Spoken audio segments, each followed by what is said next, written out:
Hi friend, welcome to Chandrima রান্নাঘর। আমার রকমারি রান্না খেতে ইচ্ছে করলে ইউটিউবে গিয়ে লিখুন চন্দ্রিমা রান্নাঘর আর সাবস্ক্রাইব করে রাখুন আমার চ্যানেল।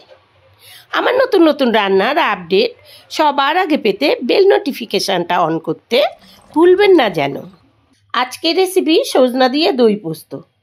চলুন রেসিপিটা দেখে নিই। সজনা দিয়ে দই পোস্ত তৈরির জন্য প্রথমেই আমাকে সজনাটাকে কিন্তু সুন্দরভাবে এরকম ছিলে নিয়ে ডুমো ডুমো করে এই রকম করে কেটে নিতে হবে। সজনাটা ভাজার জন্য দিয়ে দিচ্ছি এর ওপর দিয়ে হলুদ আর দিয়ে দিচ্ছি পরিমাণ মতো লবণ। সজনাগুলো সব হলুদ লবণ মাখানো হয়ে গিয়েছে। এবার সজনাগুলোকে ভেজে গ্যাসে কড়া চাপিয়ে দিয়েছি। এই রান্নাটা আমি সর্ষের তেল দিয়েই করব। সর্ষের তেল দিয়ে দিলাম কড়াতে। প্রথমে আমি সজনাগুলোকে ভেজে নেব লাল লাল করে।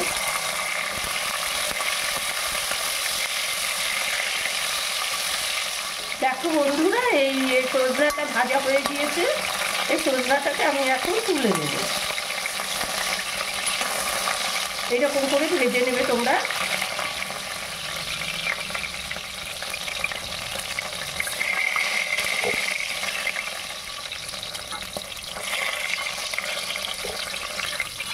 সজনা সবটাকে আমি এরকম করে ভেজে নেব।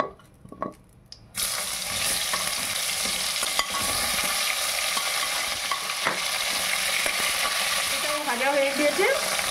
এই সজনাগুলোকে তুলে নিচ্ছি। দেখো এখানে ফোড়নের জন্য নিয়েছি এলাচ, দারচিনি আর লবঙ্গ। আর রান্নার জন্য লাগবে আমার 5টা কাঁচা লঙ্কা। এই হলো লঙ্কা। ঝালটা তোমরা তোমাদের পরিমাণ মতোই দিও। ওই তেলের মধ্যে দিয়ে দিচ্ছি এলাচ, লবঙ্গ, দারচিনি। লবঙ্গ, দারচিনি আর এলাচ নাড়াচাড়া করে দিয়ে দিচ্ছি তেজপাতা, দিচ্ছি কাঁচা লঙ্কা।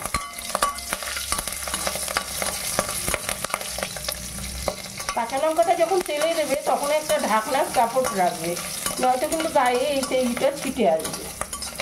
লঙ্কা অনেক দূরে ফাটে, লঙ্কা ফাটে, লবঙ্গ ফাটে, এলাচ ফাটে, দারচিনিতে ভয় নেই। খালি বাটির মধ্যে আমি সবগুলোকে একবারে নিয়ে নেব। নিয়ে নিলাম এখানে জিরের গুঁড়ো 1 চামচ, লঙ্কার গুঁড়ো 1 চামচ, ধনের গুঁড়ো 1 চামচ, হলুদ গুঁড়ো 1 চামচ, একটু কিছুটা রাখবো সজনাটা বাড়িয়ে দেবার জন্যে, আদা বাটা 1 চামচ। এই সব কিছু এখন আমি জল দিয়ে গুলে নেব, তাহলে রান্নার সময় যেন এই মশলাটা সেট হয়ে যায়। আর এখানে নিয়েছি গরম মশলার গুঁড়ো 1/2 চামচ, এটা ছোট চামচ। এবার দিয়ে দিচ্ছি পেস্ট করে রাখা মশলাগুলো। এবারে দিয়ে দিলাম সেই গুঁড়ো মশলাগুলো, একটু জল দিয়ে রেখেছিলাম সেই মশলাটা। এবার একটু কষিয়ে নিব। দেখো মশলাটা কষানো হয়ে গিয়েছে। পাশ দিয়ে দেখো তেল বেরাচ্ছে। ঠিক এইরকম পাশ দিয়ে তেল বেরাবে। পোস্ত করতে লাগবে আমার এখানে 4 চামচ পোস্ত। পোস্তটাকে এরকম পেস্ট করে নিয়েছি। এবার দিয়ে দিচ্ছি পোস্ত বাটা। বেটে রাখা পোস্তটা এর মধ্যে দিয়ে দিলাম।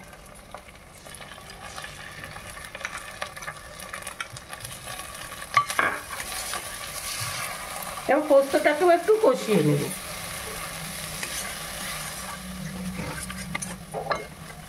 পোস্ত বেটে যে মিক্সি ধোয়া জলটাও এর মধ্যে দিয়ে দিলাম। গ্যাসের ফ্লেম রেখেছি লো। এর মধ্যে দিয়ে দেবো লবণ। লবণটা তোমরা তোমাদের পরিমাণ মতো দেবে। সজনাতেও কিন্তু আমি লবণ মাখিয়েছিলাম, তাই লবণটা আমি বুঝিয়ে দিচ্ছি।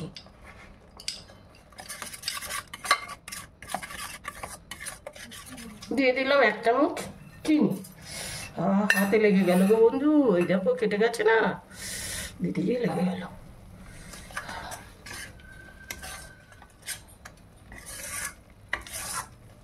আজ এই পোস্ত বাড়তে গিয়ে এই হাতটা আমার গেল, বুঝতে পারলে?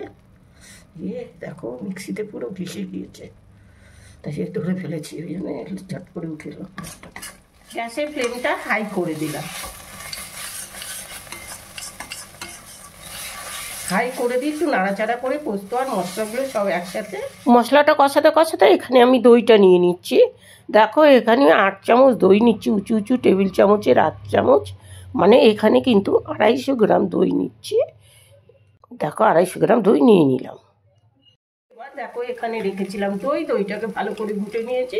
দইকে আমি দুটো ভাগ করে নিয়েছি, বুঝতে পারলে? দইটা দুটো ভাগ করে নিয়েছি, হাফটা দই নিয়ে এর মধ্যে ভালো করে ফেটে নিচ্ছি। এবার এর মধ্যে আমি দইটা দিয়ে দিচ্ছি, আর হাফটা দই আমি পরে দিই। দইটা দেওয়া হয়ে গেলে এখন আমি দই মশলা সব কিছু একসাথে বেশ খানিক টাইম ধরে কষিয়ে নেব। দেখো দইটা তুমি একটু কষিয়ে নিয়েছি, ঠিক আছে? এবার প্রয়োজন মতো জল দিয়ে দেব। এবারে আমি পরিমাণ মতো জল দিয়ে দিলাম, তোমরা তোমাদের পরিমাণ মতো জল দিয়ে দেবে। তবে জলটা বুঝতে পারবে যে সজনা কিন্তু অনেকটা জল টেনে নেয়। তুমি যখন রান্নাটা নামিয়ে দেবে তারপরেও কিন্তু সজনা অনেকটা জল টেনে নেবে, সেটা বুঝেই কিন্তু তোমরা পরিমাণ মতো জলটা দেবে। মশলাটার সাথে জলটা ভালো করে ঘুটে দিলাম। এবারে এই ঝোলটা একটু ফুটে উঠলে তারপরে আমি তো ইয়েটা দিয়ে দেবো। ঝোলটা ফুটে গিয়েছে, এবার ফুটে গেলে এই টাইমে আমি দিয়ে দেবো ভেজে রাখা সজনা কটা।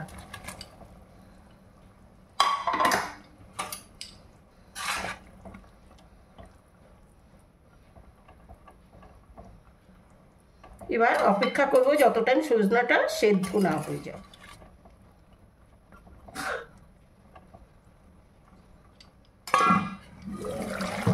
এই দেখো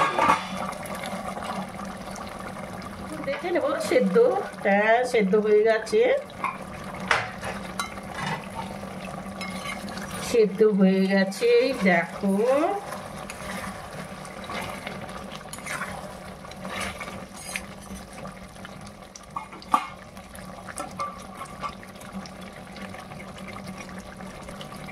দেখো এই অবস্থা। আর কিছুটা যে আমার দই ছিল, ওই দইটা আমি দিয়ে দিচ্ছি। হাফটা দই পরে দেওয়ার জন্যে একটা দইয়ের একটা বেশ স্মেল আসবে, আর পোস্তর স্মেল আসবে, ডাটাটা জুসি জুসি হবে, দেখবে খেতে খুব টেস্ট হবে। এবার দিয়ে দেব গরম মশলা।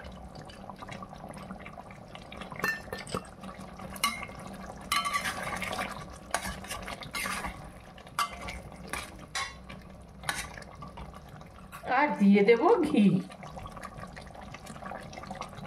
তৈরি হয়ে গেল সজনা দিয়ে দই পোস্ত। এই রেসিপিটা সম্পূর্ণ আমার রেসিপি। এই রেসিপিটা কিন্তু তোমরা চ্যানেলের কোথাও, কারো চ্যানেলে কোথাও পাবে না। রেসিপিটা আমারই তৈরি। আশা করি ভিডিওটা তোমাদের কাছে খুবই ভালো লাগবে। একবার রেসিপিটা ঘরে তৈরি করো, দেখো দারুণ লাগবে খেতে। আর তারপরে তোমরা লিখে জানাও আমাকে কেমন খেতে হয়েছিল। আর আমার চ্যানেলটাকে সাবস্ক্রাইব করে দিও, লাইক করে দিও। তৈরি হয়ে গেল সজনা দিয়ে দই পোস্ত। আজকের ভিডিওটা এখানেই রাখি। তত টাইম তোমরা ভালো থাকো, সুস্থ থাকো।